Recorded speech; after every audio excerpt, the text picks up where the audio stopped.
आज का पहला प्रश्न है, क्या स्वर्ग नरक होता है?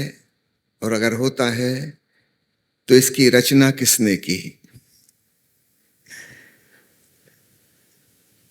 स्वर्ग नरक होता है, लेकिन वैसा नहीं जैसा आप समझते हैं। सामान्यतः हम सोचते हैं कि मरने के बाद हम स्वर्ग या नरक जाते हैं। नहीं, ऐसा कोई स्वर्ग नरक नहीं है। वह कोई भौगोलिक परिस्थिति नहीं है जहां हम मरने के बाद पहुंचेंगे। स्वर्ग नरक हमारी मानसिक स्थिति है, हमारी भाव दशा, जिसमें हम जीते हैं और जिस भाव दशा को हम अपने साथ लेकर चलते हैं। ढंग से अपना जीवन जीता है वह स्वर्ग में जीता है, और जो नेगेटिव ढंग से जीता है वह नरक में जीवन जीता है। हम कहते हैं ना, क्रोध की अग्नि, तो नरक में कोई अग्निकुंड नहीं है जहां जलाए जाओगे। जब आप क्रोध में होते हो तब आप नरक में होते हो। भीतर से अग्नि आपको जलाती है। तो स्वर्ग नरक होते हैं, लेकिन वैसे नहीं जैसे कि दुनिया समझती है। स्वर्ग नरक हमारे मन की स्थितियां हैं। सकारात्मक भाव दशा में जीने वाला, प्रेम में, करुणा में, मित्रता में, प्रसन्नता में, धन्यवाद भाव में जीने वाला व्यक्ति स्वर्ग में जी रहा है। और इसके विपरीत जो क्रोध में, कलह में, हिंसा में, घृणा में, ईर्ष्या में, जलन में, अहंकार में जी रहा है, वह नरक में जी रहा है। और आप पूछा है कि किसने इनकी रचना की? इसके रचनाकार हम स्वयं हैं, और हम जब चाहें अपनी मनस्थिति बदल सकते हैं। किसी और ने हमको नरक में नहीं भेजा, हम अपनी ही दुर्भावनाओं के द्वारा नरक पैदा करते रहते हैं। और जिस क्षण हम सजग हो जाएंगे, सचेत हो जाएंगे, हम दुर्भावना पैदा करना बंद कर देंगे। हम सद्भावनाओं में जीने लगेंगे, ध्यानपूर्वक, प्रेम पूर्वक, और हम पाएंगे स्वर्ग अवतरित हो गया। इसके निर्माता हम स्वयं हैं। दूसरा सवाल है, एक साधारण जीवन जीने वाला व्यक्ति आध्यात्मिक यात्रा किस तरह शुरू करे? पहली बात, कोई साधारण व्यक्ति नहीं है। सबके भीतर परमात्मा विराजमान है। कोई साधारण कैसे हो सकता है? और चूंकि भीतर ही विराजमान है, हम कभी भी और कहीं भी भीतर की तरफ यात्रा शुरू कर सकते हैं। अगर आध्यात्मिक यात्रा बाहर की होती तो जरूरी नहीं कि हम सब कर पाते। समझो, कैलाश मानसरोवर पर अगर परमात्मा होता तो जरूरी नहीं कि हम सब पहुंच पाते। एवरेस्ट पर्वत पर होता कि मंगल ग्रह पर होता तो कोई विरला व्यक्ति ही वहां पहुंच पाता। लेकिन परमात्मा हमारे भीतर विराजमान है, इसलिए कठिनाई का कोई सवाल ही नहीं। हम जब चाहें अंतर्मुखी हो जाएं, अपने भीतर की तरफ पलट के देखें, और हमें प्रभु के दर्शन हो जाएंगे। वह हमारा स्वभाव है, हमारा स्वधर्म है। साधारण व्यक्ति कोई भी नहीं है। हर व्यक्ति असाधारण, अद्वितीय और बेजोड़ है। आपके जैसा इंसान आज तक न कभी हुआ है, ना आज है, और ना कभी होगा। छोटी से छोटी चीज, अंगूठे का निशान, वह भी बेजोड़ और अद्वितीय है।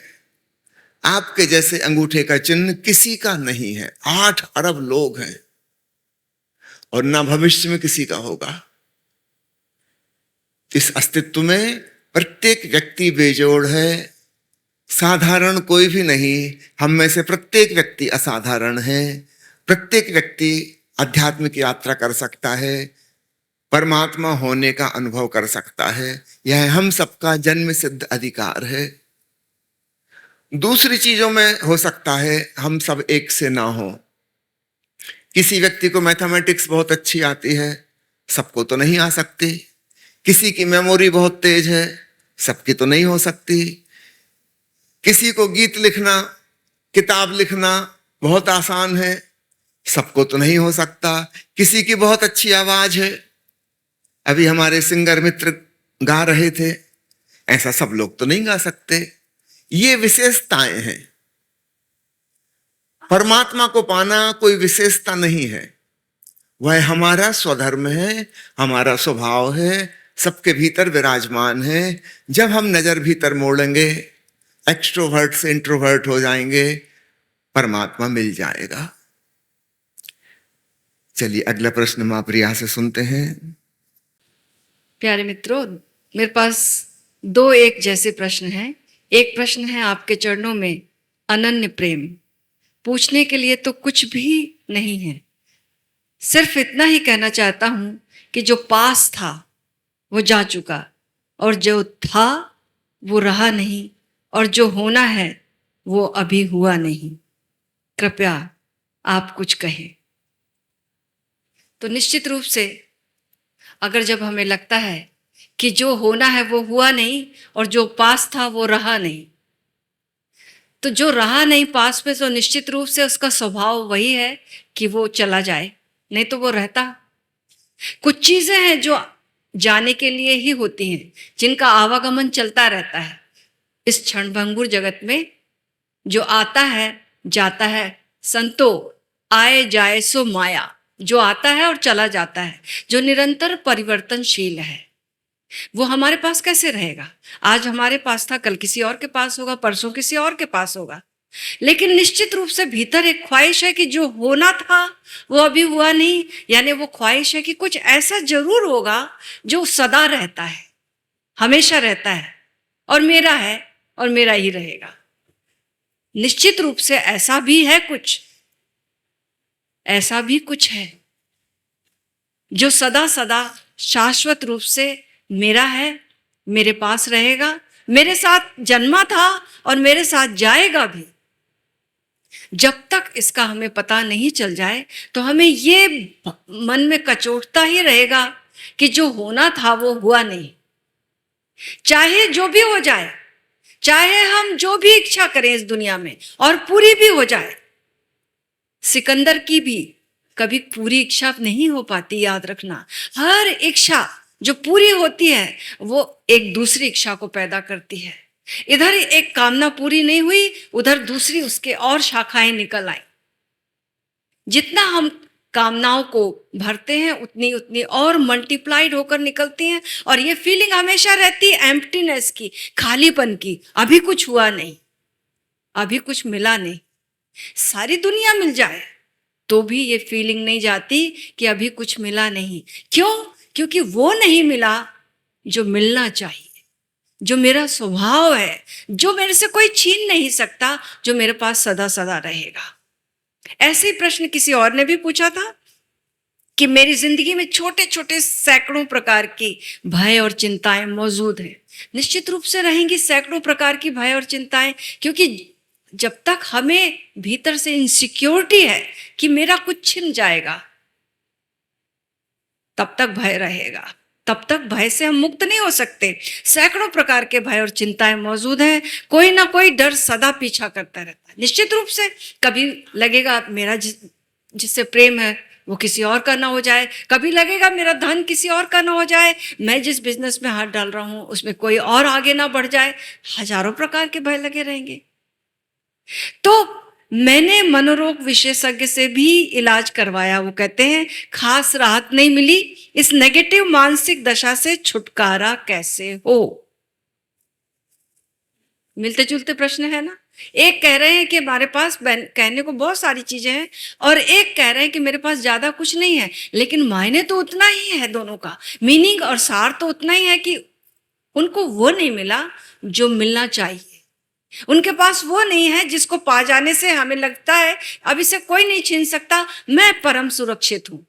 एक बार एक साधु के पास, बड़े घनघोर जंगल में वो साधु रहता था, उसके शिष्य जाते थे, 5 शिष्य थे उसके, और रोज वो मिलने जाते थे, और शाम जैसे ही हो उनको भागने की पड़ती थी कि वापस घना जंगल है, हमें जंगल से होकर जाना है, तो जंगली जानवर है, बड़ा डर है, यहाँ पे अंधकार है, बीहड़ जंगल है, तो जल्दी जाना पड़ता था उन्हें। और मन में एक दिन उन्होंने पूछा अपने गुरु से कि आपको हम अकेले छोड़कर चले जाते हैं और जाने में हमें तो शाम ही रहती, तभी इतना डर लगता, आप पूरी रात यहाँ पर रहते हैं, इतनी घनघोर अंधेरी रात, बारिश की रात हो, अमावस की रात हो, कोई रात हो, आप वैसे ही निर्भीक रहते हैं और वैसे ही खिले हुए सुबह मिलते हैं, इसका राज क्या है? आपको डर नहीं लगता? तो साधु ने कहा, नहीं, मुझे डर नहीं लगता, मेरे पास एक मजबूत किला है, मेरे पास एक मजबूत किला है, उस किले में मैं प्रवेश कर जाता हूं जब भी मुझे डर लगता है, इसलिए मुझे कभी डर ही नहीं लगता, क्योंकि मेरे पास वो मजबूत किला मौजूद है। तो शिष्य लोग बोले कि हमें भी वो मजबूत किला दिखा दो, और फिर तो वो रोज रोज उसी प्रेरणा से और उसी लालच से आने लगे कि हमको भी पता चल जाएगा कि ये मजबूत किला कैसे बनाते हैं, हम भी बनाएंगे, हमें भी डर लगता है चोर डाकुओं से, हमें भी दूसरों से डर लगता है, हमारी संपत्ति छिन ना जाए, हमारे घर में कोई डकैत ना आ जाए, कुछ दुर्घटना ना हो जाए, मजबूत रहे आए सब कुछ, हम भी बनाएंगे। तो सब लोग रोज जिद करने लगे, हमको बताइए, वो किला हमको ले चलिए और दिखाइए। बहुत पीछे पड़ गए एक दिन सारे शिष्य। तो साधु हंसने लगा, बोला, पागलो, वो किला बाहर नहीं है, वो किला मेरे अंदर है, वो किला मेरे अंदर है। हमें भी प्रश्न उठेगा कि वो किला और अंदर कैसे हो सकता? ये तो एक प्रतीक की बात हुई ना। एक ऐसी जगह है हमारे अंदर जहां पर हमारी चेतना जब पहुंच जाती है, जहां पर हम स्थित होना सीख जाते हैं, तो हमारे जीवन के सारे भय विदा हो जाते हैं। वहां जाकर पता चलता है कि मेरा जो स्वभाव है, मेरे पास जो मेरा होना है, ये जो मेरा जीवन है, ये जो मेरी सत्ता है, इसे कोई नहीं छीन सकता। ये मेरा संतोष, ये मेरा आनंद, ये मेरा प्रेम, ये मेरा जीवन मौत भी नहीं छीन सकती। ऐसी परम सुरक्षा है। जब तक उस तत्व का पता ना चल जाए, उस अमृत तत्व का जो कि सदा है, सदा से था और सदा रहेगा, हमारे जन्म के साथ आता है और साथ जाता है, और वही हमसे हमारा अपना से अपना है, याद रखना। तो वो किला कैसे प्रवेश करें? उसके लिए हमें 2 प्रकार की साधना करनी पड़ेगी। एक चक्र है हमारा मणिपुर चक्र, नाभि चक्र। वहां पर भय, वहां पर जब हम उसको जगाते हैं, उसको मजबूत करते हैं, तो वो किला का निर्माण होता है, हमारे भीतर अभय पैदा होता है। और दूसरा चक्र है हमारा आज्ञा चक्र, थर्ड आई। जब हम इसको जागृत करते हैं, इसमें ऊर्जा अपनी स्थित करते हैं, इसमें ध्यान लगाते हैं, इसको एक्टिवेट करते हैं, तब हमारे भीतर साहस पैदा होता है, निर्णय लेने की क्षमता पैदा होती है, डिसीजन की क्षमता पैदा होती है। यहां से साहस और यहां से डिसीजन की क्षमता। तब फिर हम जहां जहां हमें डर लगता है ना, बोल रहे हो, उन डर वाली जगहों पर जाओ, उन डर वाले कामों को थोड़ा थोड़ा करो, डिसीजन लो और करो। जितने जितने, मान लो तुमको अंधेरे से डर लगता है, आप अंधेरे में जाओ, थोड़ा थोड़ा जाना शुरू करो। आप पाओगे जैसे जैसे आप अंधेरे में प्रवेश करने का संकल्प लेते हैं, जाते हैं, एक दिन आपका भय अंधेरे से खत्म हो जाता और उल्टा लगने लगता, कितनी शांति है अंधेरे में, कितनी ये जरूरत है हमारी, ये अंधकार हमारी जरूरत है। नींद में हम उस अंधकार में ही तो प्रवेश करते हैं। जितनी शांति हमें मिलती है, क्या हमें कभी और किसी चीज में मिल सकती है? और अगर हम नींद में प्रवेश ना करें तो हम पागल हो जाएंगे, विक्षिप्त हो जाएंगे। तो अगर हमको अपने जीवन में वो अनुभव करना है कि जो सदा सदा रहेगा, उस अमृत तत्व का अनुभव करना है, तो अपने मणिपुर चक्र को मजबूत करो, अपने आज्ञा चक्र को, थर्ड आई को एक्टिवेट करो। उसकी विधियां हैं, उनमें डूबना होगा, संकल्प लेना होगा। एक बार करने से नहीं होगा, थोड़ा जीवन में साधो इसे, फिर पाओगे कि जीवन ही बदल गया।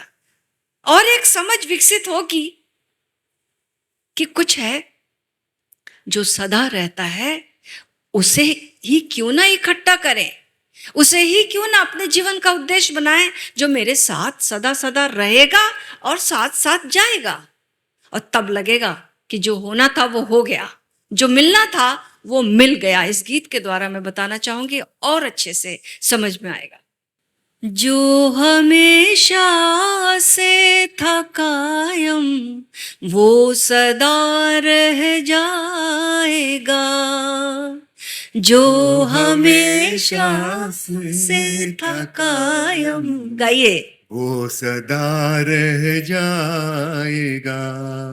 सब मिटेगा जग में बाकी, बस खुदा रह जाएगा, जो हमेशा से था कायम वो सदा रह जाएगा। तू धरा पे कुछ न लाया, धरा यानी पृथ्वी, और एक धरा है यानी पड़ा, दो अर्थ है। तू धरा पे कुछ न लाया, ना धरा से ले जाएगा। तू धरा से कुछ न लाया, हाँ धरा से ले जाएगा। इस धरा का, इस धरा पे सब धरा रह जाएगा, जो हमेशा से था कायम वो सदा रह जाएगा। वो क्या?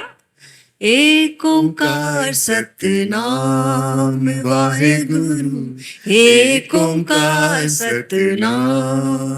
बोलिए।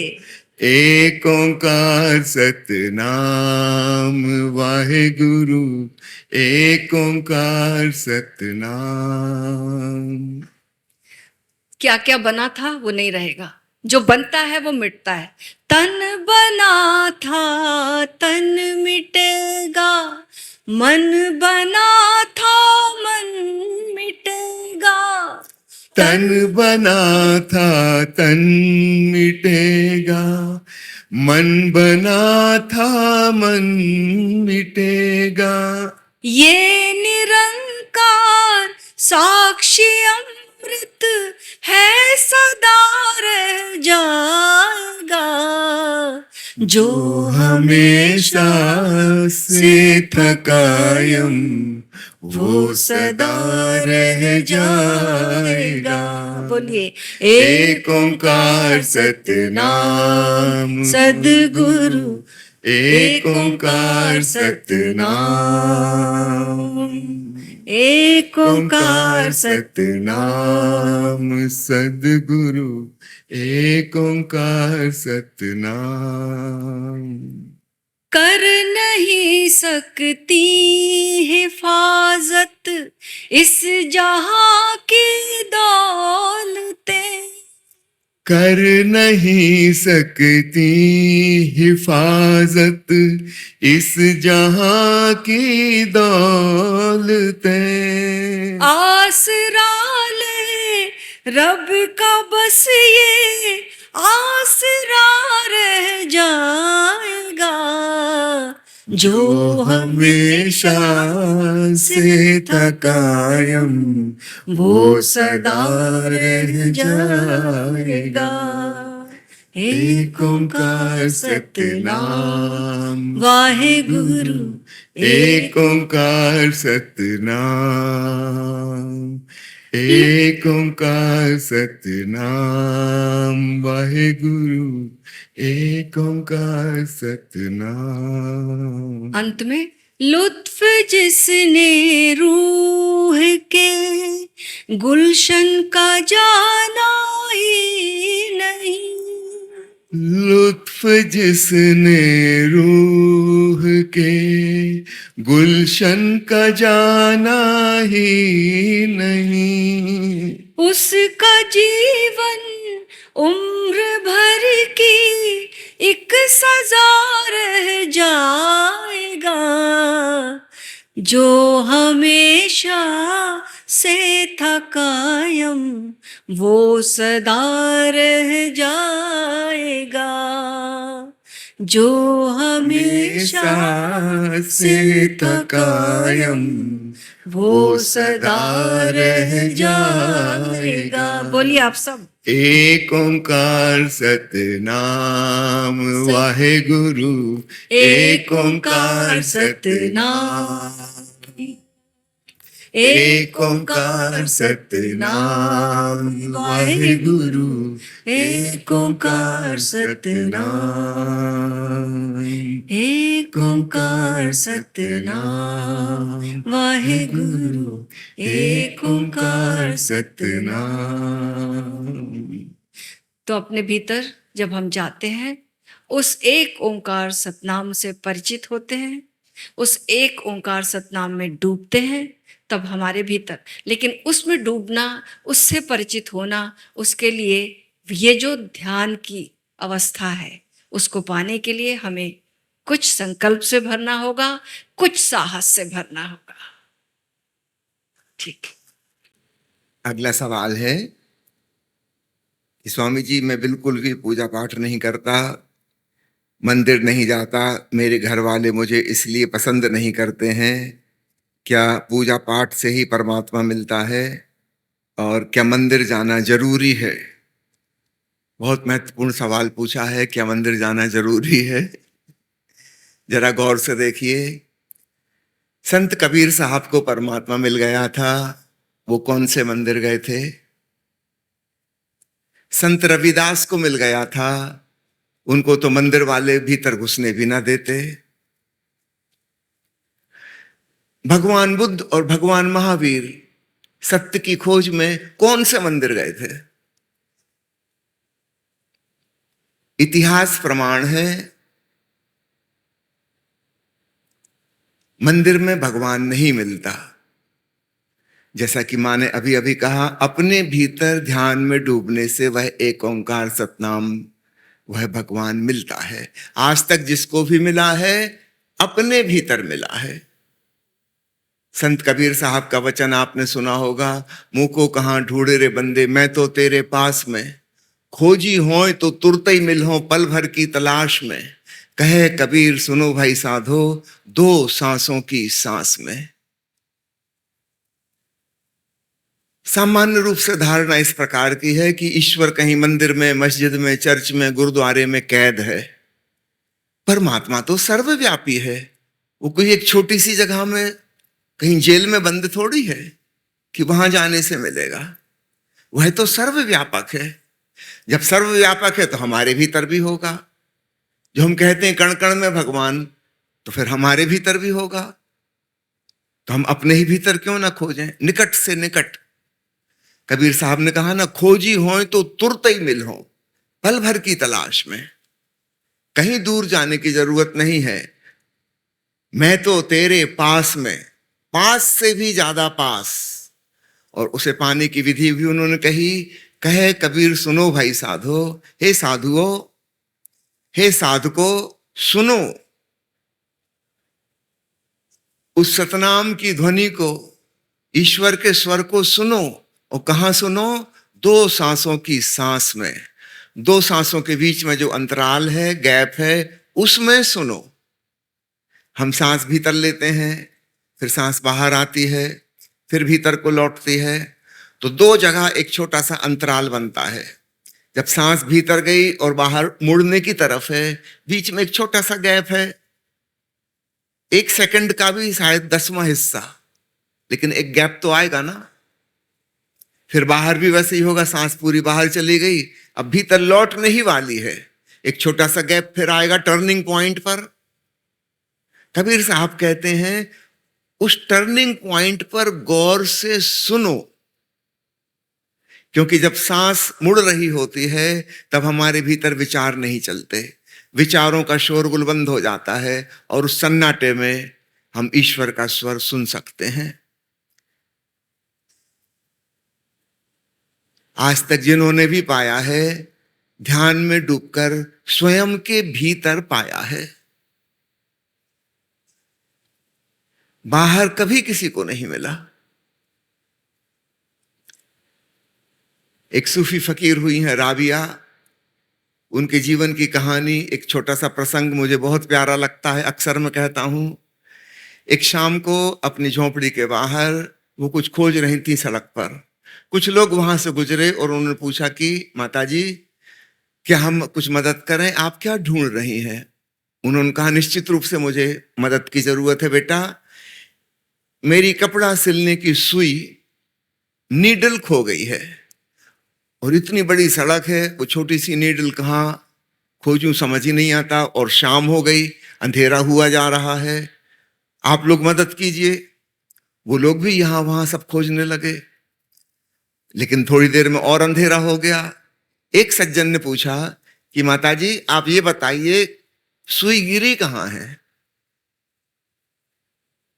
क्योंकि इतनी बड़ी सड़क पर उस छोटी सी चीज को खोजना मुश्किल है, आप लोकेशन बताइए, गिरी कहाँ है, हम वहां खोजेंगे तो जल्दी मिल जाएगी। राबिया ने कहा, बेटा ये ना पूछो, नहीं तो फिर तुम नाराज होगे। उन्होंने कहा, नहीं हम क्यों नाराज होंगे, हम तो आपकी मदद करना चाहते हैं। राबिया ने कहा, फिर सच्ची बात बताऊं, वो सुई तो झोंपड़ी के भीतर गिरी है। वो लोग ठिठक के खड़े हो गए। उन्होंने कहा कि बुढ़ापे में तुम्हारा दिमाग खराब हो गया क्या? जब तुम्हें पता है कि नीडल झोंपड़ी के भीतर है तो बाहर सड़क पे क्यों ढूंढ रही हो? और हम लोगों को भी पागल बनाया, आधा घंटा से हम भी तुम्हारे पीछे खोजबीन कर रहे हैं। जब सुई भीतर गिरी है तो भीतर मिलेगी। राबिया जोर से हंसी और उसने कहा कि पागल मैं हूं कि तुम बताओ, तुम परमात्मा को कहां खोज रहे हो? तीर्थ स्थानों में, मस्जिदों में, शास्त्रों में, ग्रंथों में? मुझे बताओ परमात्मा वहां कब खोया था? तुमसे किसने कहा कि किताबों में और धार्मिक स्थलों में भगवान खो गया? अब वे लोग चौंके। यह सूफी स्त्री इस छोटी सी घटना के माध्यम से एक सबक देना चाह रही। उसने कहा कि जरा गौर से देखो, तुम जिसे खोज रहे हो वो खोया ही नहीं है, वो तुम्हारे भीतर है। जरा नजर भीतर ले जानी है बस, और वो मिल जाएगा। मैंने एक चुटकुला सुना है कि क्लास टीचर ने आके बच्चों से कहा कि कल मैंने तुम्हें बताया था कौन सा जानवर कहाँ पाया जाता है, आज मैं सवाल पूछूंगी। मैंने कहा था होमवर्क तैयार करके आना, बताओ हाथी कहाँ पाया जाता है? सामने बैठा एक बच्चा हंसने लगा। उनका, नालायक, इसमें हंसने की क्या बात है, मेरे प्रश्न का जवाब दे, हाथी कहाँ पाया जाता है? वो बच्चा खड़ा हुआ, उसने कहा कि मैडम हाथी इतना बड़ा जानवर है, वो खो ही नहीं सकता, पाने का सवाल कहाँ उठता है?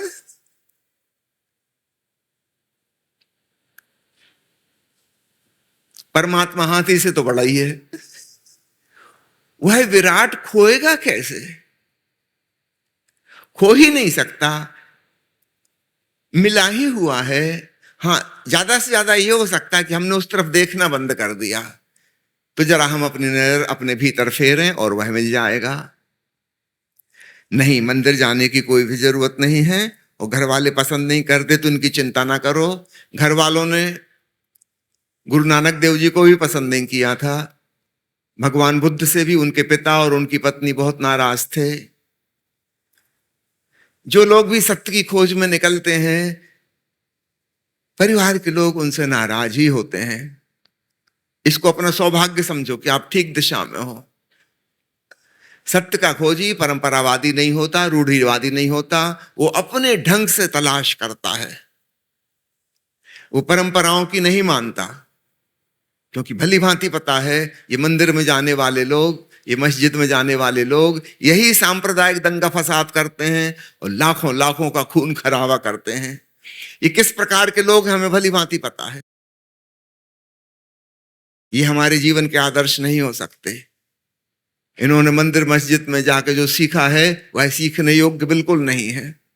इन्होंने केवल कट्टरवादिता सीखी है, बस मैं सही हूं और बाकी सब गलत हैं, और वही वे तुम पे आरोपित कर रहे हैं। जब तुम मंदिर नहीं जा रहे तो वो नाराज हैं, वो कह रहे हैं कि हम सही हैं, तुम गलत हो, मंदिर क्यों नहीं जाते।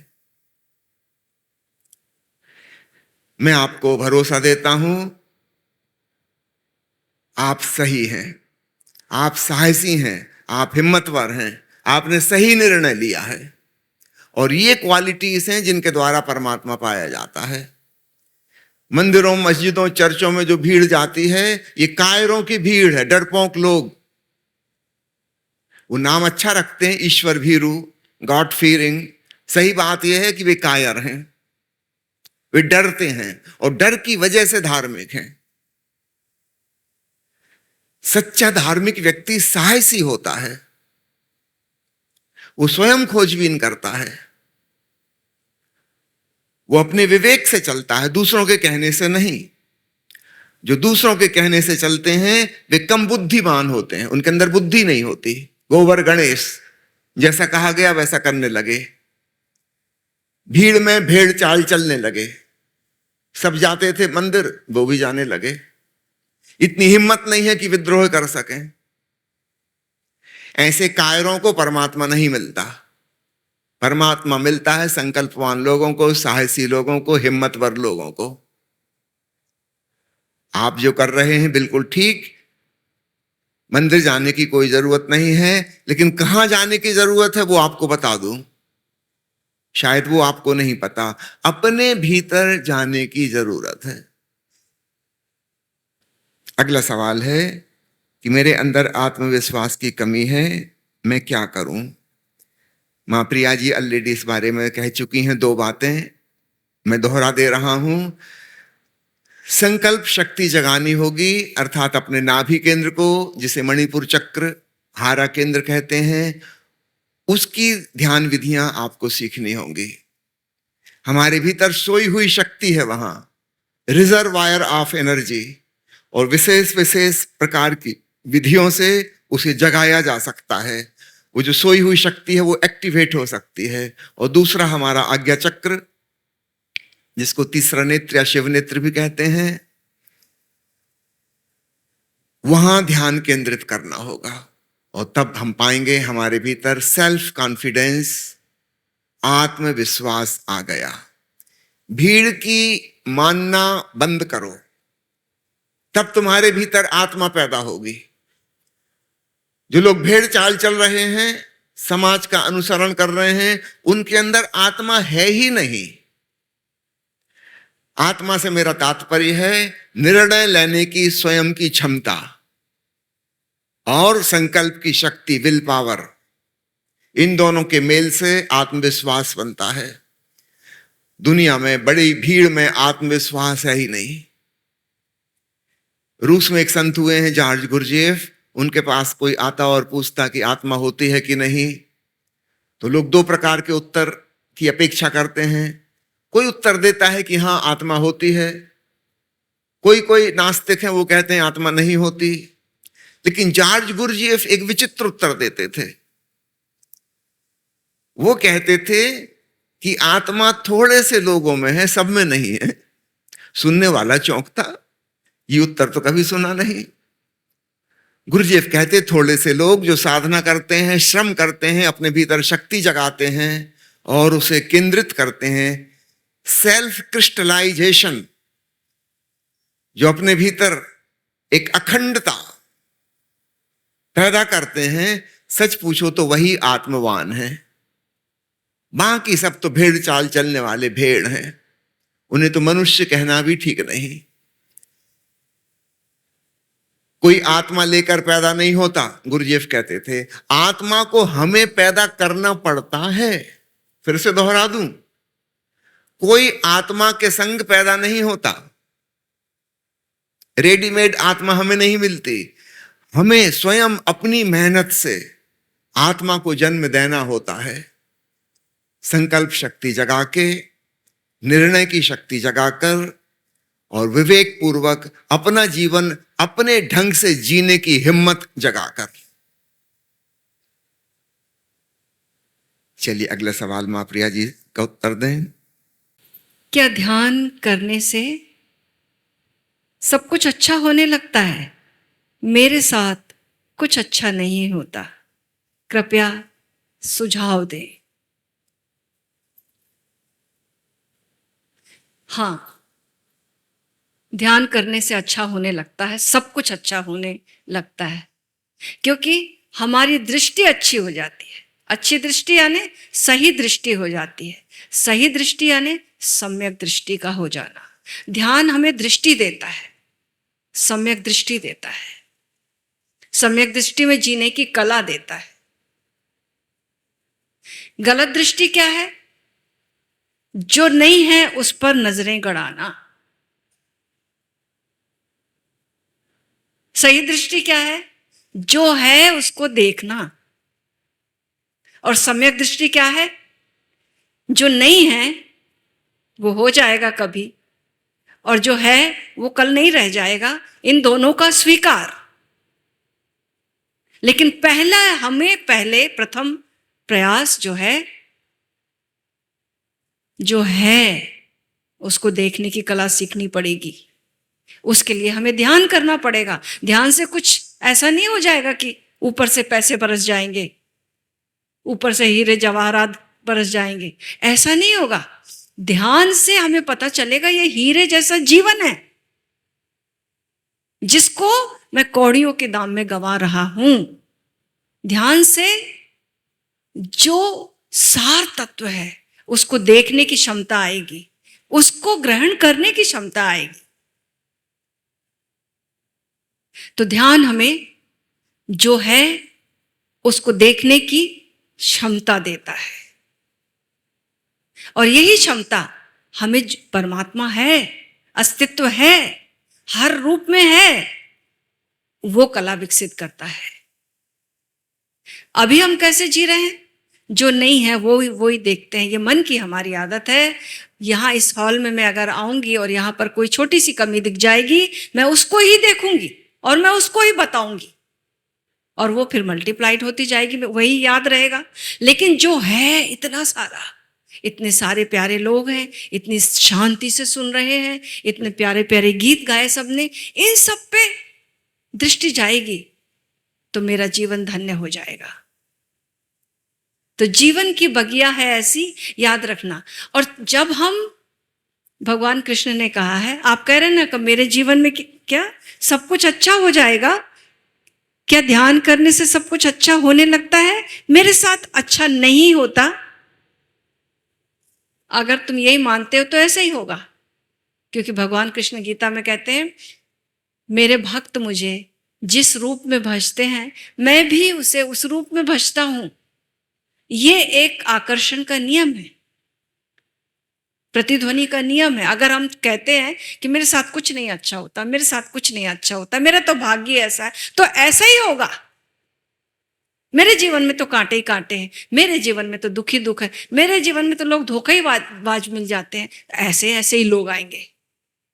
इसी रूप में उत्तर आएगा अस्तित्व से, और मैं कहूंगी मैं तो धन्य हूं। इतने इतने सारे लोगों के बीच में एक ही आदमी ने धोखा दिया और पूरा जीवन लूट सकता था। अभी भी मैं जिंदा हूं। इस जीवन का कोई मूल्य है? कोई मूल्य नहीं है।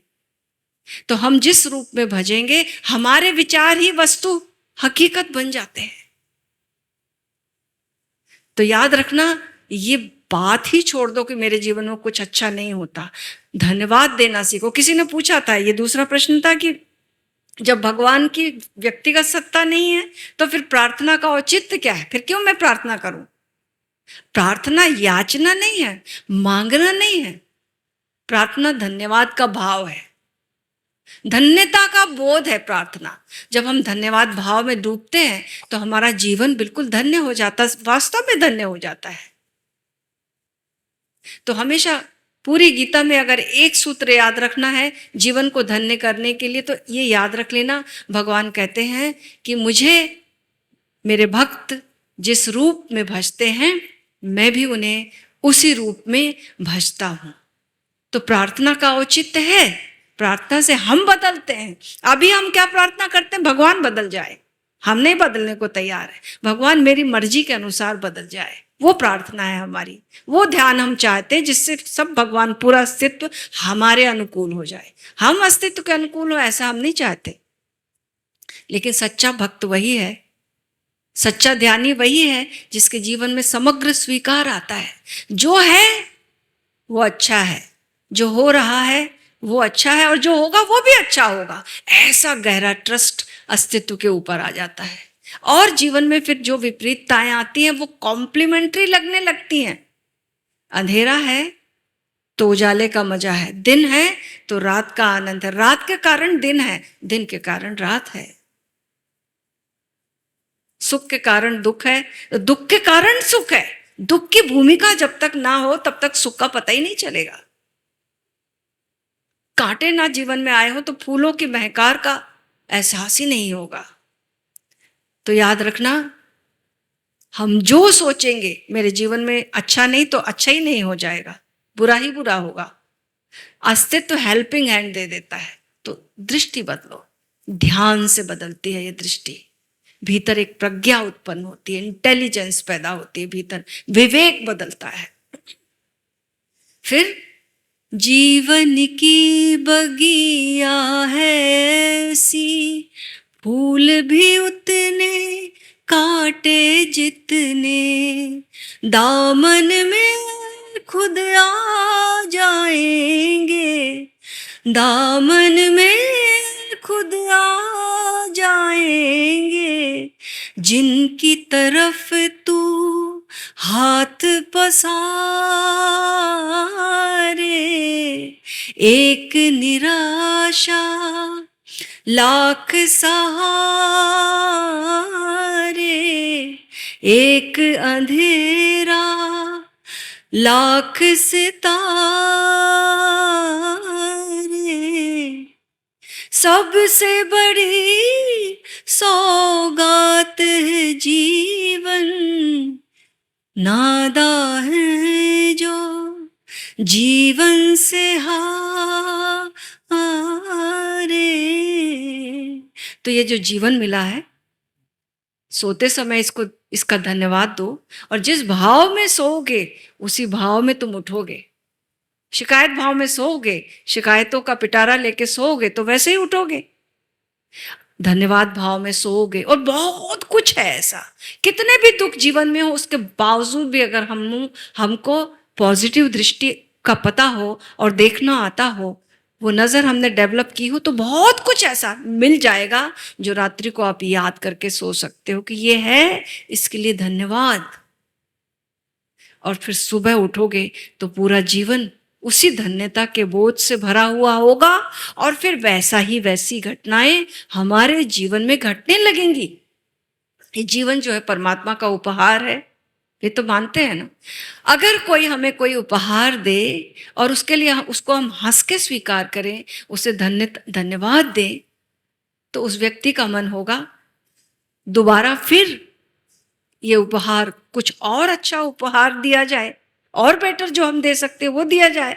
और अगर हम उस उपहार को थोड़ा सा नाक मुंह चढ़ा कर लेंगे, थोड़ा कमी बता कर लेंगे, तो क्या दोबारा वो व्यक्ति देगा आपको? कभी भी नहीं देगा। ठीक ऐसा ही परमात्मा का ये उपहार जो जीवन है, इसके प्रति, मात्र इसके प्रति धन्यता के बोध से भर जाना, बहुत कुछ मिल जाएगा। इस एक को धन्यवाद दोगे तो इस जीवन में बिखरा हुआ बहुत कुछ मिल जाएगा, जो धन्यवाद में जीने के लिए पर्याप्त से भी काफी है। और जब हम इस भाव दशा में जीने लगते हैं तो हमारे जीवन में आनंद बढ़ने लगता है। आनंद बढ़ता है, आनंद से ग्रेटिट्यूड आता है, धन्यता का बोध आता है, धन्यवाद का भाव आता है, और धन्यवाद के भाव से हम रिसेप्टिव होते हैं। और जब हम रिसेप्टिव होते हैं तभी तो हम ग्रहणशील होंगे, जो मिल रहा है उसको ग्रहण करेंगे। हमारी नजर अभी कहाँ है? दूसरे को क्या मिला है उस पर। अभी मैं हिसार में उपवन, ओशो उपवन में थी, माँ साची यहाँ पर बैठी हुई हैं, उनके साथ मैं गिलहरियों के साथ बैठी हुई थी और वो गिलहरियों को मैं कुछ खिला रही थी। तो एक गिलहरी दूसरी गिलहरी आती है, वो देखती है मैं उसको जो दे रही वो नहीं देख रही, दूसरी गिलहरी क्या खा रही है वो देख रही है। तो उसको जो मैं दे रही वो तो दिखाई नहीं दे रहा उसको, तो दूसरी गिलहरी के मुंह में क्या है वो उसको दिखाई दे रहा, तो मैं जो दे रही उससे वो वंचित रह जा रही है। अपनी दृष्टि गिलहरी जैसी नहीं करना कि दूसरे को क्या मिला है, हमको क्या मिला है। तो फिर वाकई में हमको मिला है वो दिखाई देगा, और जो उसको हम पकड़ पाएंगे, उसको ग्रहण कर पाएंगे, उसे भोग पाएंगे, उसे जी पाएंगे। और यही सच्चे आस्तिक का लक्षण है। यही कुछ समझ ध्यान से भीतर से आती है, अंतरतम से आती है। पहले बाहर से भी बाहर का भी सहारा लेना है, और फिर भीतर से ये दृष्टि परिपक्व हो जाती है।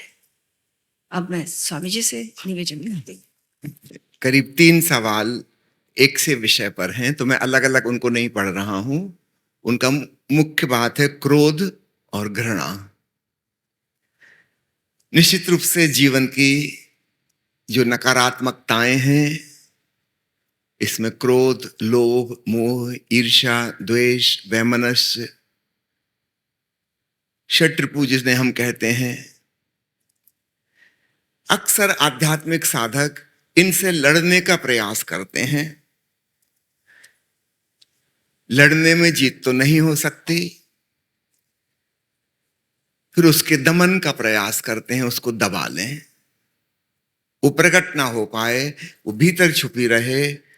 बाहर लोग हमको समझते रहें कि हम बड़े शांत व्यक्ति हैं, क्रोधी नहीं हैं, हमारे अंदर नफरत नहीं है, हम ऊपर ऊपर से प्रेमपूर्ण व्यवहार कर रहे हैं, हमारे भीतर ईर्ष्या नहीं है, जलन नहीं है। हम दिखावा कर सकते हैं, लेकिन याद रखना जो बीमारी भीतर है वो तो रहेगी, वो कहीं गई नहीं है।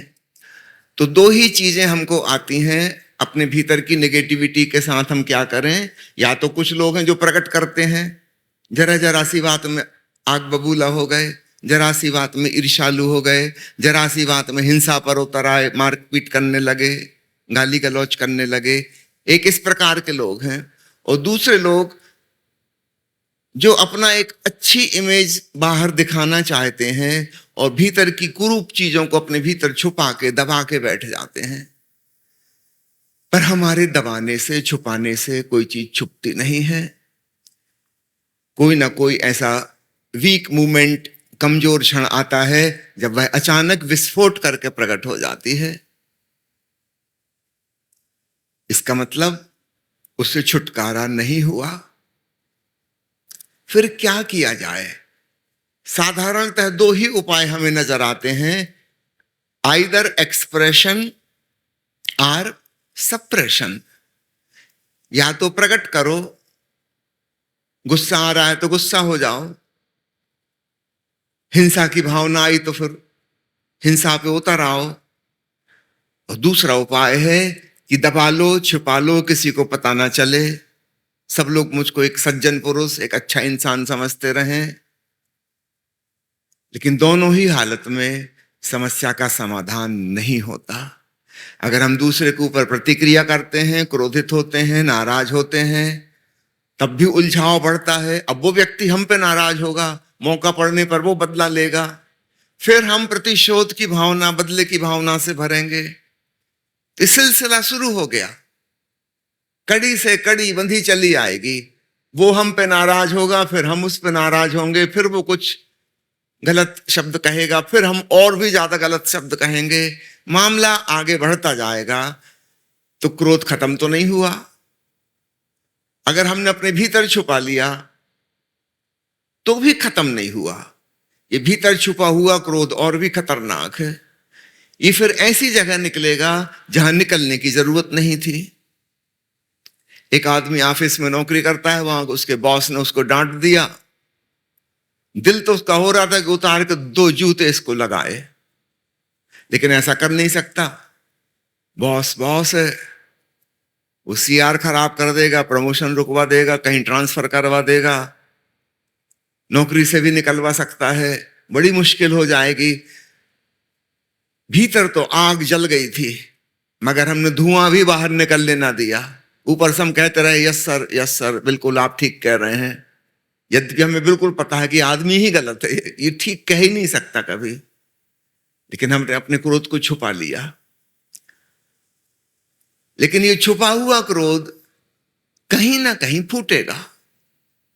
बॉस हमसे ज्यादा शक्तिशाली था, ताकतवर था, वहां हम प्रकट ना कर सके, फिर ये आदमी घर आएगा, इसकी पत्नी इससे कमजोर है, वहां प्रकट करेगा।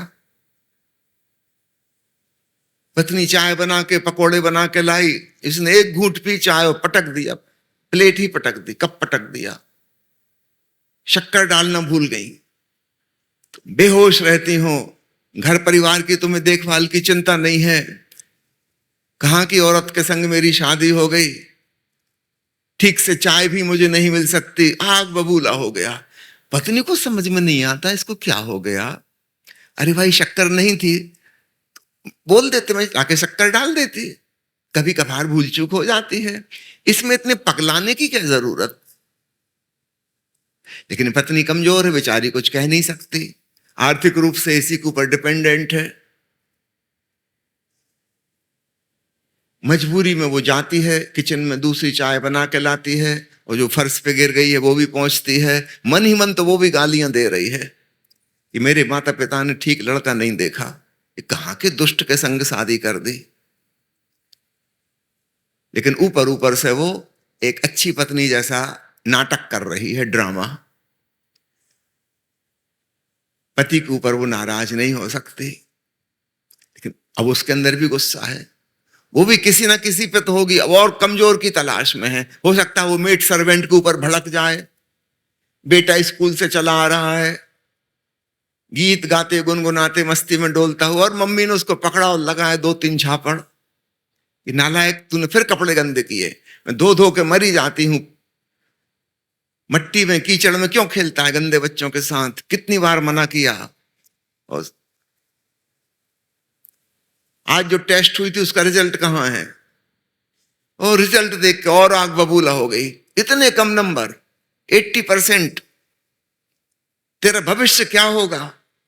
वो तो अच्छा है, बेटे पूछते नहीं कि मम्मी तुमको कितने परसेंट मिलते थे, हो सकता है 35% ही मिलते हो, उसको डबल मिले हैं अपनी मम्मी से, मगर मम्मी अभी भी रुतबा, डांट रही, मार रही उसको।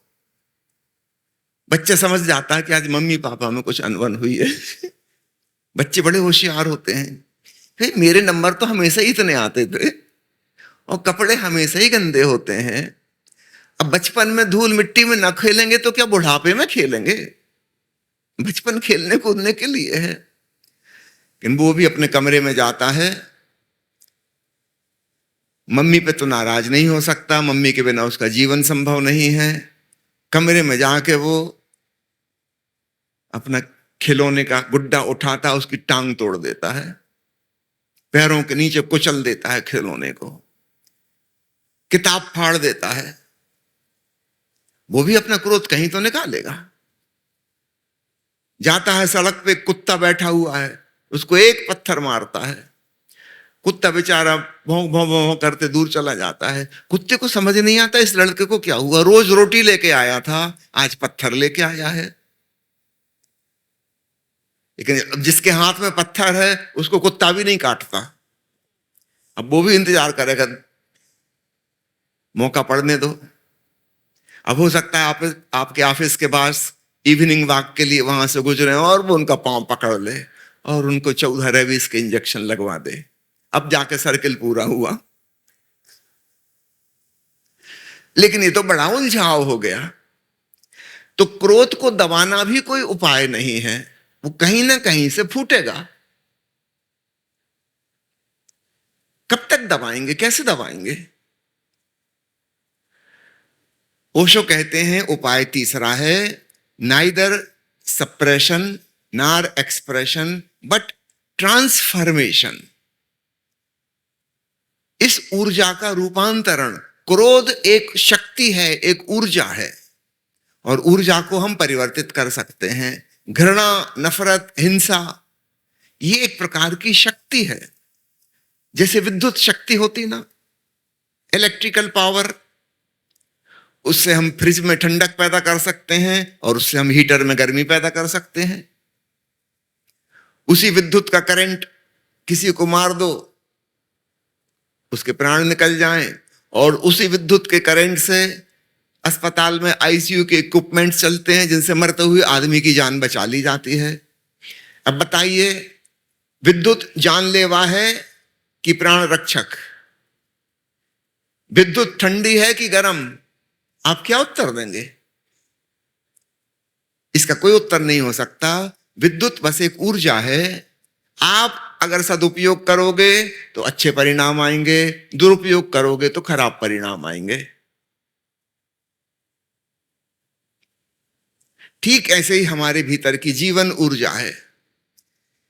यदि हम उसका सदुपयोग करेंगे तो हमारा जीवन स्वर्ग हो जाएगा, और अगर हम उसका दुरुपयोग करेंगे तो फिर उससे जो क्रोध और हिंसा और ईर्ष्या पैदा होती हैं, इनसे हमारा जीवन नरक हो जाएगा। जीवन ऊर्जा हम सबको समान मिली हुई है, उसमें कोई भेद नहीं है। हम किस इंस्ट्रूमेंट के थ्रू उसे गुजारेंगे, वैसे परिणाम आएंगे। तो क्रोध से, घृणा से, ईर्ष्या से लड़ना नहीं है, इनको दबाना भी नहीं है। अपने आप को भाग्यशाली महसूस करो कि आपके भीतर काफी ऊर्जा है। अब हमें वह रास्ता खोजना है कि इनका हम पॉजिटिव दिशा में कैसे उपयोग करें। जैसे नदी पे बांध बना लिया जाता है, पानी का स्तर ऊंचा उठ जाता है, और फिर पानी को हम नहरों के द्वारा खेतों में जल सींचने के लिए ले जाते हैं ताकि अच्छी फसल पैदा हो सके। पानी के द्वारा हम पावर स्टेशन में जनरेटर चलाते हैं, विद्युत पैदा कर लेते हैं, दूर दूर के शहरों तक विद्युत रोशनी पहुंच जाती है। ये वही पानी है जो बाढ़ में आके तबाही मचाता था। ये वही पानी है जिसमें लोग बह जाते थे, जानवर डूब जाते थे, बड़े जनधन की हानि होती थी। अब वही पानी हमारी सेवा कर रहा है, खेतों में अच्छी फसलें ला रहा है और घर घर में रोशनी पहुंचा रहा है। पानी तो बस पानी है। हमने समझदारी से उपयोग किया तो हमारी सेवा में लग गया, और अगर हम नासमझी से करते, यही पानी नुकसान पहुंचा देता। अगर आपको तैरना आता है तो आप पानी पे तैर के तैरने का मजा लेते हुए उस पार पहुंच जाएंगे, और अगर आपको तैरने की कला नहीं आती तो आप कहोगे पानी में डूब मरे। क्या पानी ने डुबाया? नहीं, तैरने की कला नहीं आती थी इसलिए डूबे। तैरने की कला आती तो आप बहुत एंजॉय करते और तैर के आप उस पार चले जाते। ठीक ऐसे ही जिन व्यक्तियों को जीवन में सृजन की कला नहीं आती, क्रिएटिविटी में जिनका रस नहीं है, कुछ पॉजिटिव में अपनी ऊर्जा नहीं लगाते, उनके जीवन में नकारात्मक चीजें घटती हैं। उन्हें गुस्सा आती है, उन्हें नफरत होती है, उन्हें जलन होती है। इसका मतलब आपको जीवन जीने की कला नहीं आती। तो करना क्या है? आप क्रोध की चिंता ना करो, उसको छोड़ दो, जैसा है वैसा। ना उसको दबाना, ना उसको दुनिया को दिखाना। आप तो कुछ और ही काम करो। इस ऊर्जा का, लाइफ एनर्जी का, वाइटल फोर्स का सदुपयोग करना सीखो।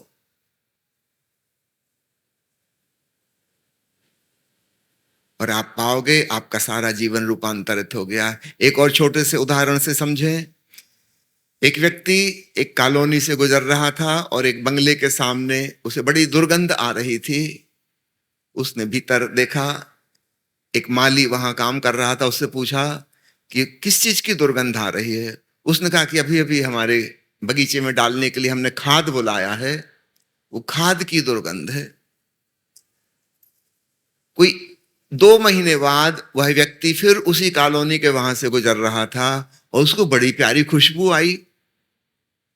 उसने कहा, अरे ये तो वही मकान है। उसको याद आ गया कि जहां से बड़ी गंदी बदबू आ रही थी।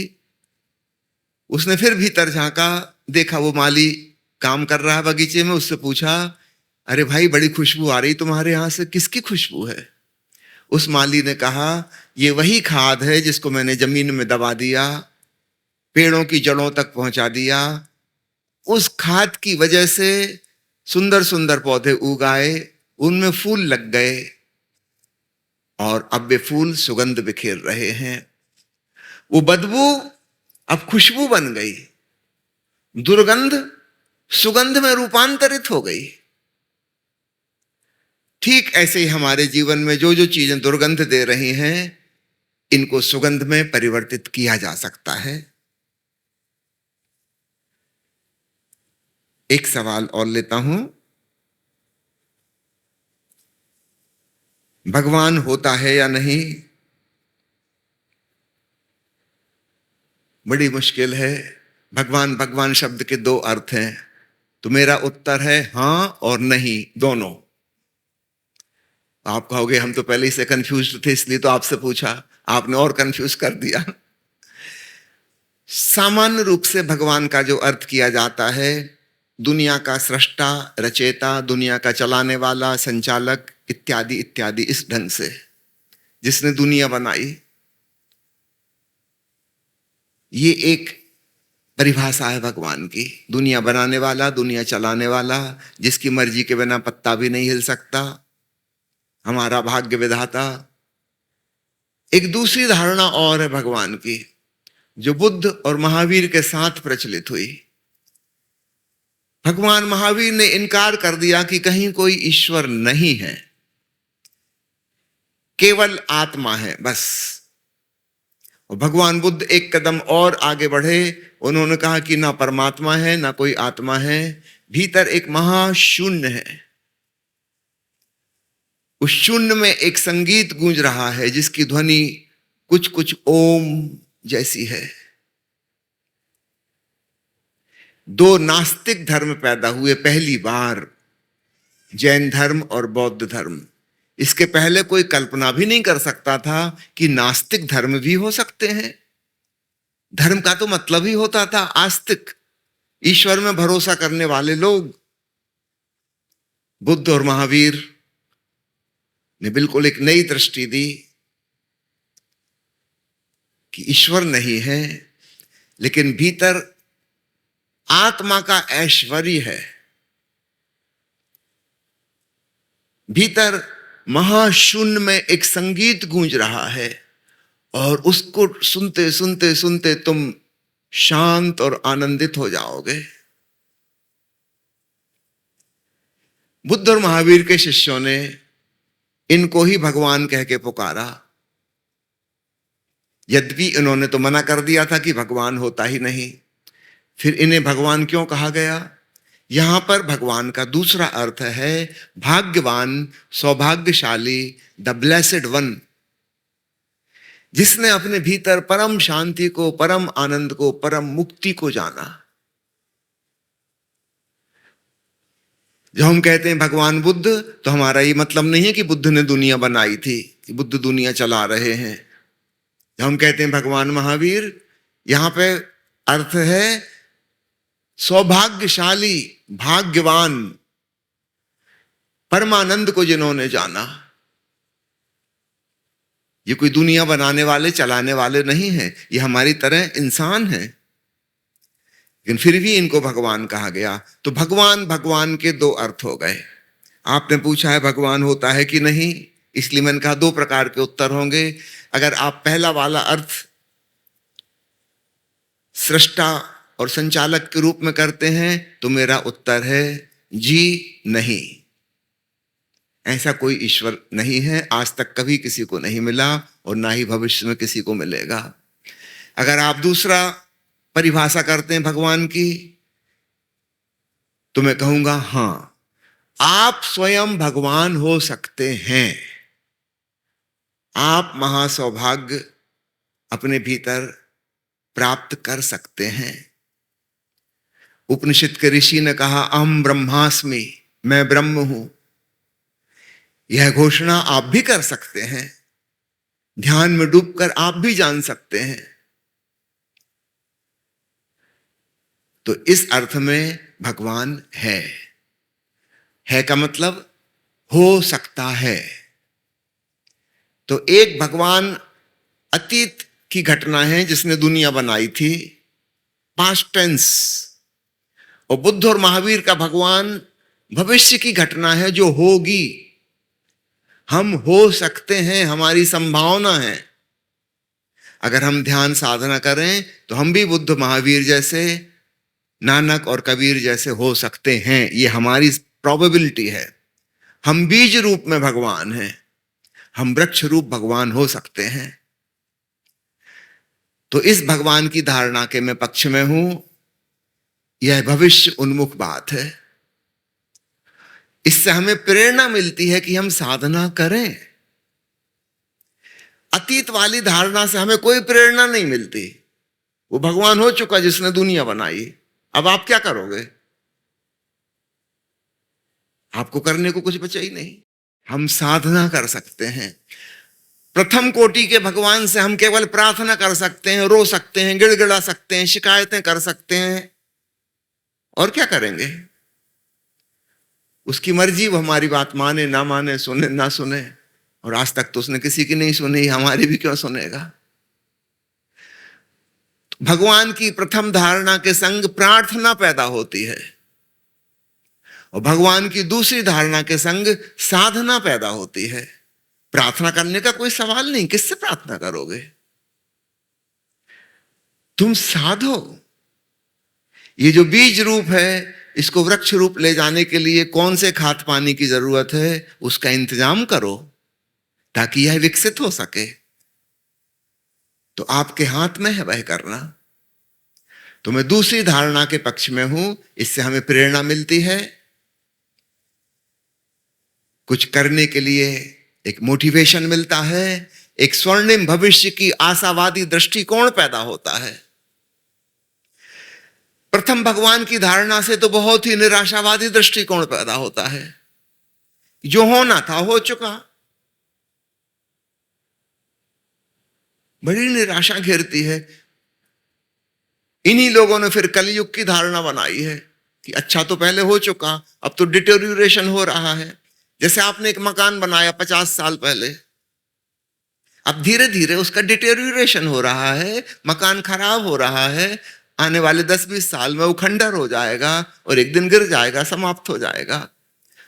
वो जो 4 युगों की धारणा है वो कुछ इसी प्रकार की है कि पहले सतयुग था, फिर त्रेता, फिर द्वापर, अब कलयुग, और इसके बाद महाप्रलय और महाविनाश। कितनी निराशावादी दृष्टिकोण। यानी अब कुछ अच्छा हो ही नहीं सकता। अच्छे दिन तो बीत गए, गए वो दिन सतयुग के। अब तो बस बुराई ही बुराई है। बहुत ही डिप्रेशन पैदा करने वाली धारणा है प्रथम भगवान की धारणा।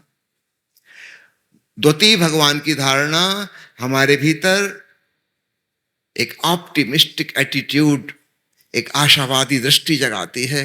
जो बुद्ध को हुआ है, जो महावीर को हुआ है, जो नानक और कबीर को हुआ है, वो मुझे भी हो सकता है। जो रामकृष्ण परमहंस ने जाना, जो सदगुरु ओशो ने जाना, वह मैं भी जान सकता हूं। मैं भी उन्हीं की तरह इंसान हूं, वो भी मेरी तरह इंसान थे। बड़ी आशावादी दृष्टि पैदा होती है। इसलिए मैंने कहा आपके प्रश्न के 2 उत्तर होंगे, हां और ना। ठीक है? अभी ये प्रश्न है आया। सर्वप्रथम आपका सिरसा की सुंदर सी नगरी में आपका हृदय से स्वागत। सबको धन्यवाद। और प्रश्न है, जीवन में सर्वाधिक महत्वपूर्ण क्या है? परमात्मा, गुरु, परिवार, मित्र, स्वयं? कृपया मार्गदर्शन करें। तो सबसे पहले, जीवन में सर्वाधिक महत्वपूर्ण क्या है? ऐसा ही प्रश्न ओशो से किसी ने पूछा एक बार, और ओशो ने जो उत्तर दिया वह उत्तर मैं आप सबको शेयर करना चाहूंगी। और वो उत्तर आप स्वयं भी पढ़ सकते हैं। पथ के प्रदीप नामक पुस्तक है, और उस पुस्तक में आप इस उत्तर को पढ़ भी सकते हैं। तो मुझे वो बात याद आ रही है जो ओशो ने कही उस युवक को। उसने पूछा था, जीवन में सर्वाधिक महत्वपूर्ण क्या है? तो ओशो ने कहा तुम्हारी आत्मा और उसका संगीत। और उन्होंने एक कथा सुनाई। वो कथा है कि एक संगीतकार बहुत अच्छी वीणा बजाता था और अपना परफॉर्मेंस देने के लिए राज दरबार में गया और वहां से वो लौट रहा था। चूंकि इतना सुंदर परफॉर्मेंस दिया था, उसे बहुत सारी गिफ्ट्स मिली, उपहार मिले, धन धान्य मिला, वो लेकर लौट रहा था। लौटते लौटते उसे रात हो गई और रास्ते में एक जंगल पड़ता था। डाकुओं ने देखा ये जंगल में तो निश्चित रूप से इसे लूटा जा सकता है, और वो डाकू उसके पीछे पड़ गए। और जब जैसे ही अंधेरा हुआ, उन डाकुओं ने उसे घेर लिया और उसका सारा धन धान्य, सारे उपहार छीन लिया। अंत में एक वीणा उसके हाथ में बची थी। उस वीणा को उसने छाती से लगा लिया और कहा कि कृपया आप सब कुछ छीन लो मेरा, बस ये वाद्य यंत्र मुझे मेरा दे दो। तो डाकुओं ने एक दूसरे की तरफ देखा और सोचा कि ये वाद्य यंत्र की क्या कीमत हो सकती है, चलो इसको धन्य कर देते हैं, इन पे एहसान कर देते हैं, हम छोड़ देते हैं इस वाद्य यंत्र को। छोड़ दिया। रात का समय था, जंगल था, जंगली जानवर कोई जा नहीं सकता था इधर उधर, रास्ते का पता नहीं था, अंधेरे में कैसे समझ में आए। तो सब लोग वहीं रुक गए, डाकू भी वहीं रुका, संगीतकार भी वहीं रुक गया। अब संगीतकार ने अपने वाद्य यंत्र को जो सीने से लगाया हुआ था एकमात्र, उसे बजाना शुरू किया। जब उसे छेड़ना शुरू किया, उसकी स्वर लहरियां गूंजने लगीं। तो डाकुओं को ना जाने क्या हुआ, क्योंकि उन्हें सुनना तो पड़ रहा था ना चाह के भी, लेकिन वो लहरी का, स्वरों का ऐसा जादू था तो उनके भीतर एक गहरी शांति छाने लगी। वो डोलने लगे, वो मस्त होने लगे, और कब रात निकल गई पता ही नहीं चला। सुबह जैसे हुई तो बड़े भाव विभोर होकर वो संगीतज्ञ के चरणों में गिर गए। सब सारे डाकू संगीतज्ञ के चरणों में गिर गए और बोला कि तुमने आज जो हमें सुख दिया है, सुकून दिया है, शांति दी है, आनंद दिया है इस संगीत के माध्यम से, ऐसा भराव ऐसा तो कभी अनुभव ही नहीं हुआ। इतना धन हमने छीना, झपटा, इतने हम धनवान हुए, लेकिन उससे कोई फायदा नहीं हुआ, हमें जरा सी शांति और सुकून नहीं मिला। और इस संगीत ने ना जाने क्या जादू किया, हमारे सारे घाव धुल गए, हमारी सारी बेचैनियां चली गई। ऐसी शांति हम तुमको क्या दे सकते हैं, हमने तुमसे ही जो लिया है वही तुमको अर्पित करते हैं। तो ठीक ऐसे ही जब हम अपने जीवन में अपनी आत्मा को बचा लेते हैं और उसके संगीत को, तो हमारे जीवन में भी ये जो षटरिपु हैं, ये डाकू, काम, क्रोध, लोभ, मोह, ईर्ष्या, द्वेष, ये हमारे आनंद के खजाने को छीने ले रहे हैं। हम इतने दुखी और बेचैन इसलिए तो है। लेकिन जब हम अपनी आत्मा को और अपने संगीत को पा लेते हैं, तो ये डाकू जो है हमारा खजाना वापस कर देते हैं। हम अपने आनंद को वापस, जो हमारा ही था, हमें मिल जाता है, हमारा ही प्रेम हमें मिल जाता है, हमारी ही शांति हमें मिल जाती है, हमारा जीवन धन्य हो जाता है। अब मैं कहूंगी कि उन्होंने पूछा था कि क्या जरूरी है, परमात्मा, गुरु, परिवार, मित्र और स्वयं।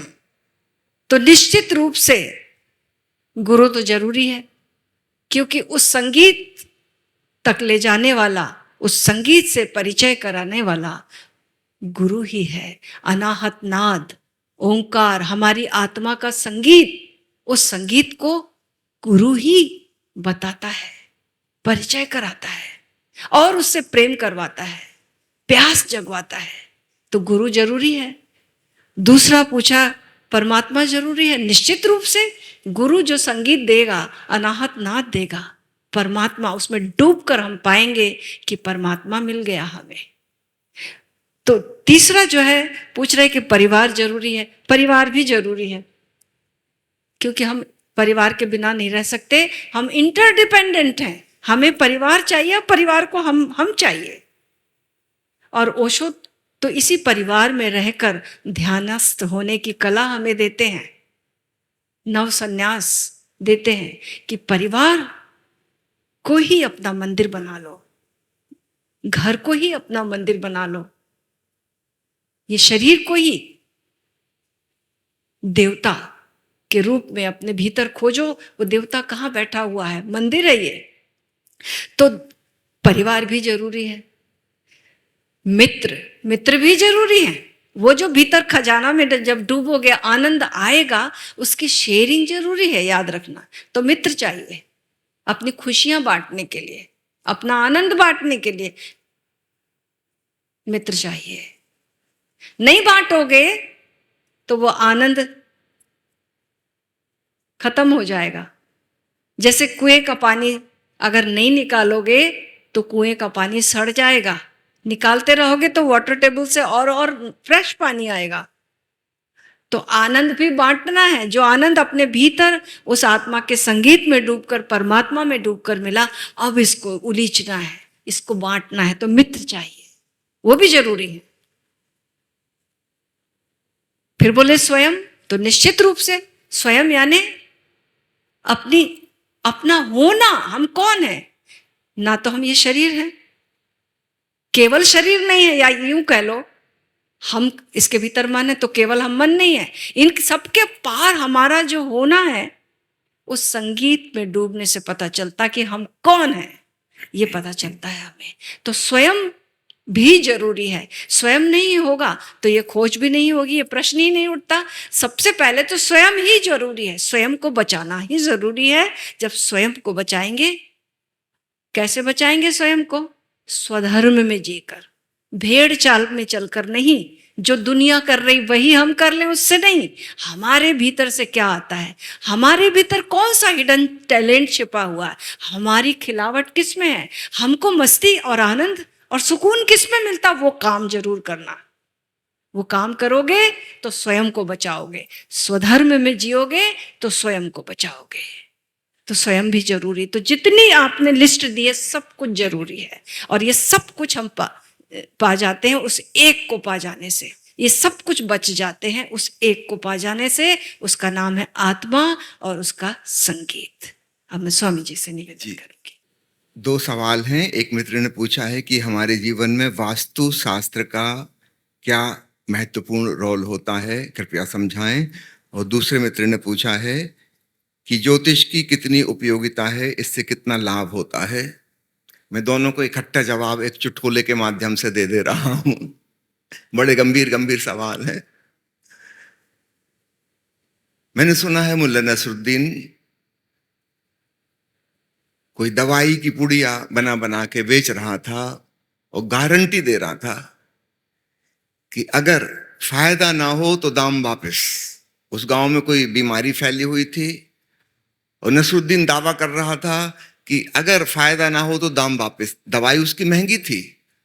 नॉर्मली जो गोलियां 2 रुपए 5 रुपए की आती, वो 100 रुपए की एक गोली बेच रहा था, लेकिन गारंटी थी कि फायदा ना हो तो दाम वापस। बहुत लोग उसकी दवाइयां ले गए और जैसा कि होना था, 2 दिन बाद भीड़ लगनी शुरू हो गई कि नसरुद्दीन लाभ तो कुछ हुआ ही नहीं, दाम वापस। नसरुद्दीन का क्या बात करते हो, लाभ नहीं हुआ? मुझे प्रत्येक गोली पर 99 रुपए का लाभ हुआ है। तुम क्या समझे थे तुम्हें लाभ होगा? मैं अपने लाभ की बात कर रहा था कि औषधि बड़ी कारगर है, बहुत लाभकारी है। मुझे तो बहुत लाभ हुआ। ठीक वही बात मैं कहना चाहूंगा।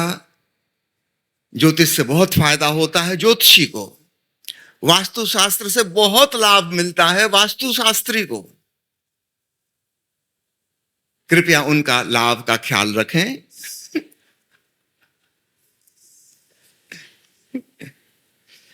अगला सवाल है, मैं कहीं भी जाऊं मन को शांति प्राप्त नहीं होती, कुछ भी मुझे अच्छा नहीं लगता, अपने भी अपना साथ छोड़ जाते हैं। इस जीवन में शांति कैसे पाऊं? काश शांति कहीं बाहर होती तो आप गूगल से पूछ के चले जाते, चैट जीपीटी से पता लगा लेते, इंटरनेट से डाउनलोड कर लेते। पहले ही प्रश्न के उत्तर में मैंने क्या कहा था? वह शांति, वह आनंद, वह परम तत्व, वह सत्य हमारे भीतर है। आप बाहर कितनी ही यात्रा करो, उसके मिलने का कोई सवाल नहीं। सुई भीतर है और आप बाहर खोज रहे हो, और आप कह रहे हमने इस सड़क पे भी खोजा, उस सड़क पे भी खोजा, फलाने देश में भी गए, उस महाद्वीप बदल कर देखा, समुद्र पार की यात्रा भी की, वहां भी खोजा, तो सुई नहीं मिली। राबिया वाली मजाक याद रखना, उस वृद्ध महिला ने बड़े मजाक मजाक में व्यंग्यात्मक तरीके से कह दिया कि तुम जिस शांति को खोज रहे हो वह बाहर नहीं है।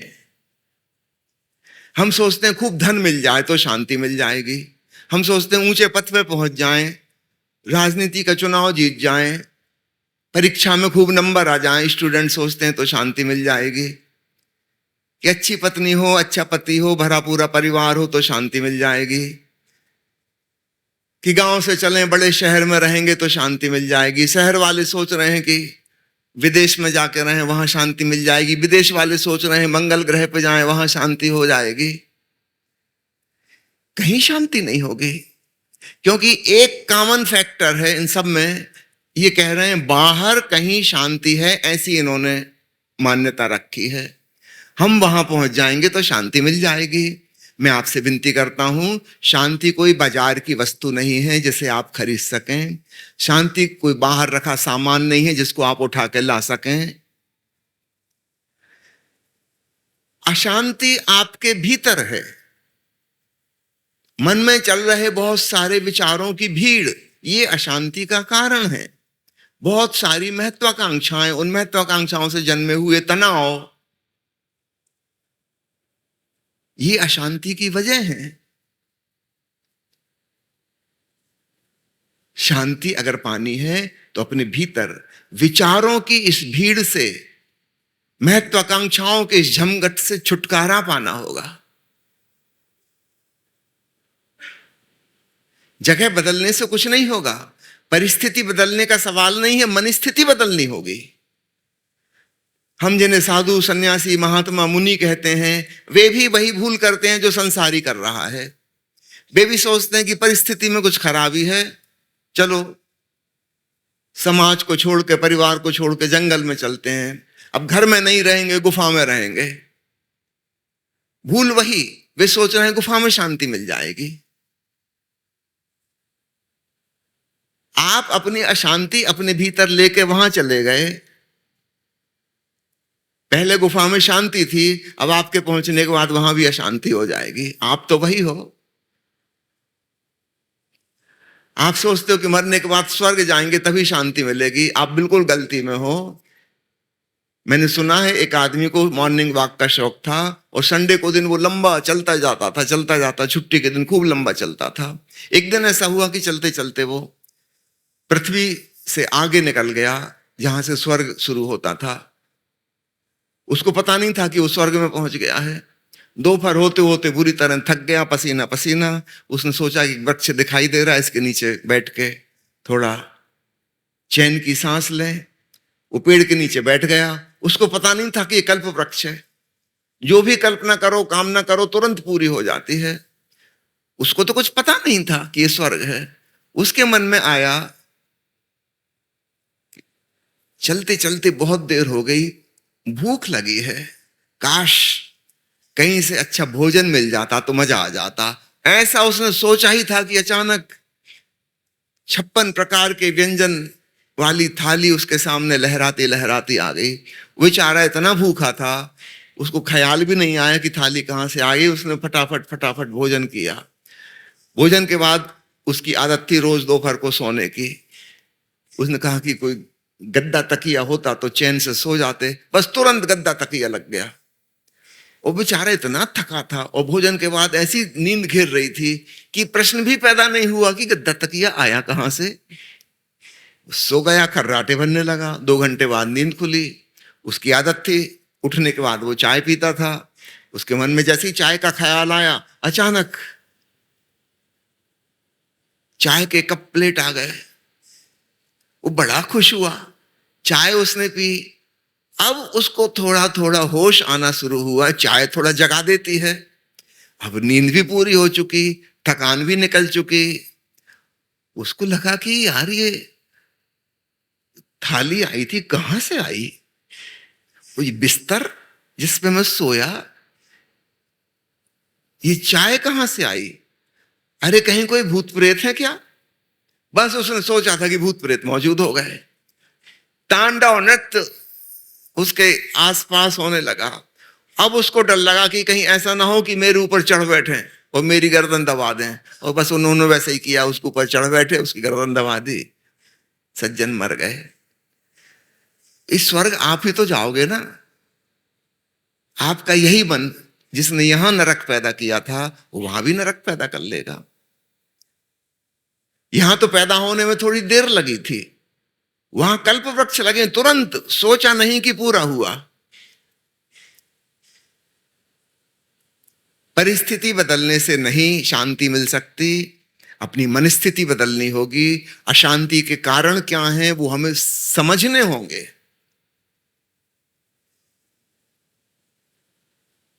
उन कारणों को दूर करना होगा।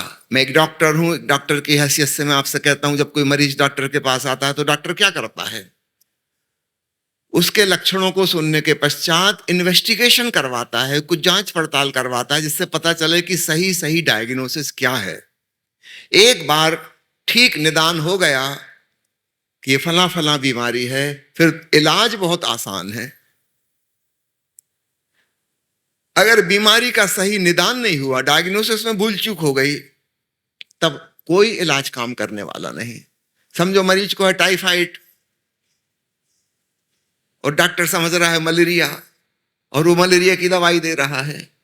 हो सकता है ये मरीज अपने आप टाइफाइड से बच जाता, लेकिन मलेरिया की दवाई खाते हुए अब ये नहीं बच सकता, अब ये दवाई के साइड इफेक्ट से जरूर मरेगा।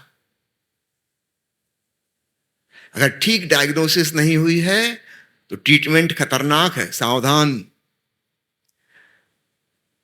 आप यहां वहां मत भागो शांति पाने के लिए, चुपचाप बैठ के देखो अशांति कहां है, आपके भीतर है।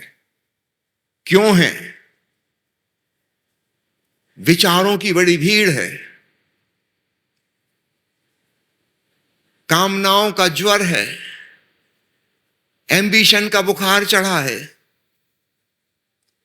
जब आपको कारण समझ में आ गया, अब निवारण बिल्कुल आसान है। मन के इस विचारों की भीड़ के पार कैसे जा सकते हैं? ध्यान करते हुए साक्षी भाव के द्वारा। So simple. मामला बहुत आसान है, लेकिन हम हड़बड़ी में, जल्दबाजी में कठिन बना देते हैं। एक और सवाल कि मैं पहले किसी गुरुजी से दीक्षित हूं, बाद में मुझे ओशो का पता चला, उनके द्वारा प्रस्तावित ध्यान विधियां मैंने की, ओशो के प्रवचन सुने, और तब से मन में बड़ी शांति व्याप्त हो गई है।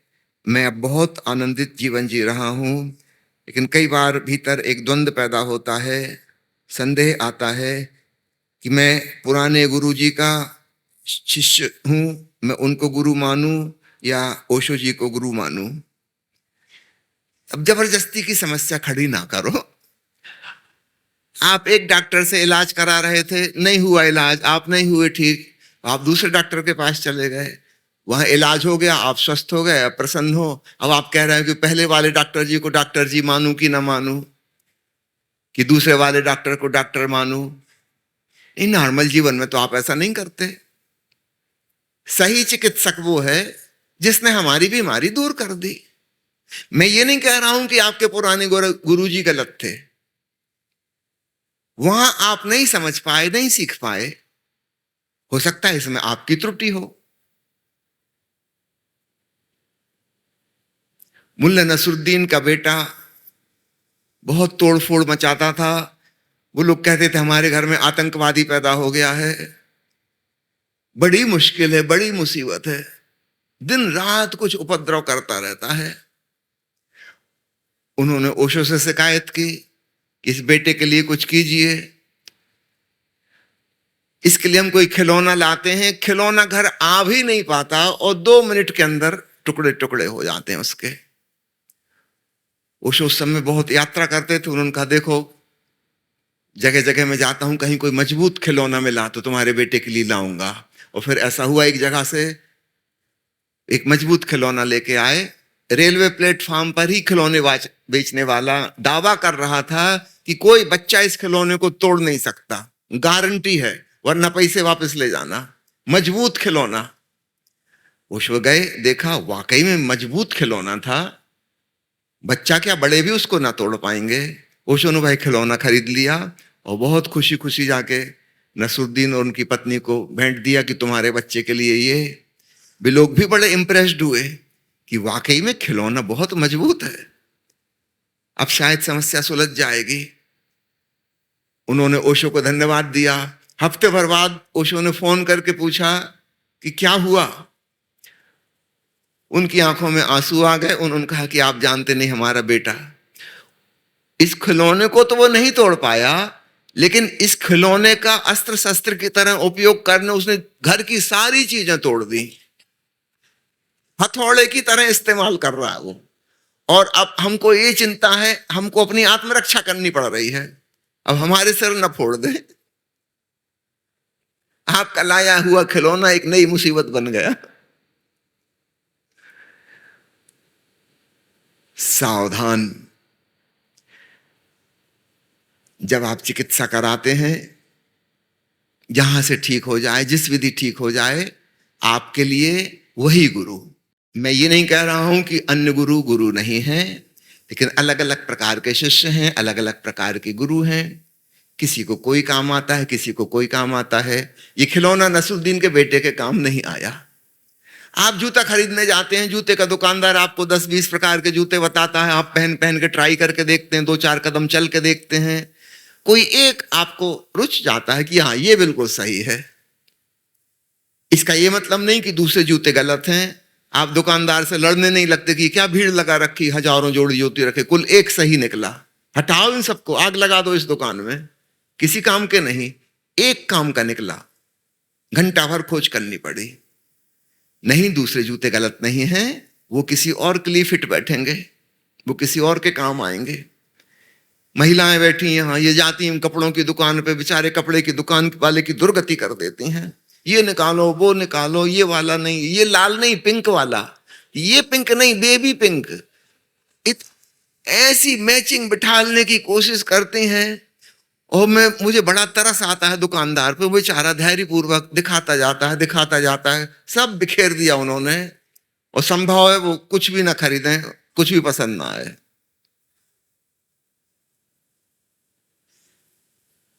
लेकिन अगर आपको कोई चीज पसंद आ गई, आप अपने मतलब का कपड़ा ले लो, बात खत्म।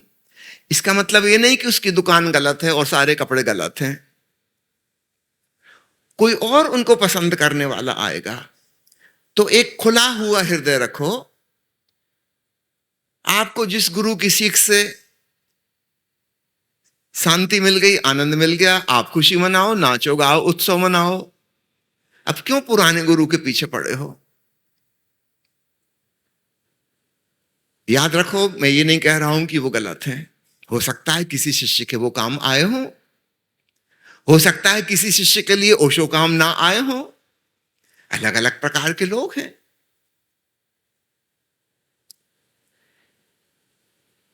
ओशो ने एक और किस्सा सुनाया। एक बार वो मुल्ला नसरुद्दीन के घर गए थे, परिवार का हालचाल पूछा और पूछा कि तुम्हारी बेटी का क्या हुआ, उसकी पढ़ाई तो पूरी हो चुकी थी। नसरुद्दीन ने कहा कि बड़े सौभाग्यशाली थी मेरी बेटी, एक बहुत अच्छे डॉक्टर से, बहुत बड़े डॉक्टर से उसका शादी हो गई। ओशो हैरान हुए, कहा कि नसरुद्दीन बुरा नहीं मानना, सब जानते हैं, तुम भी जानते हो कि तुम्हारी बेटी बहुत ही कुरूप थी, मिलिट्री के टेंट जैसी उसकी देह थी, किसी भी प्रकार से दर्शनीय नहीं थी। बुरा मत मानना, तुम भी इस बात को जानते हो और तुम भी चिंतित थे कि इसकी शादी कैसे करोगे, किससे करोगे, कोई इसको कैसे पसंद करेगा। तो ये क्या हुआ कि डॉक्टर से, बड़े डॉक्टर से शादी हो गई? कैसे फांस लिया उसने डॉक्टर को? नसरुद्दीन का देखिए, ना सही डॉक्टर, न सही बड़ा डॉक्टर, पर जिसने मेरे सिर दर्द दूर कर दिया, मेरे लिए तो वो डॉक्टर है।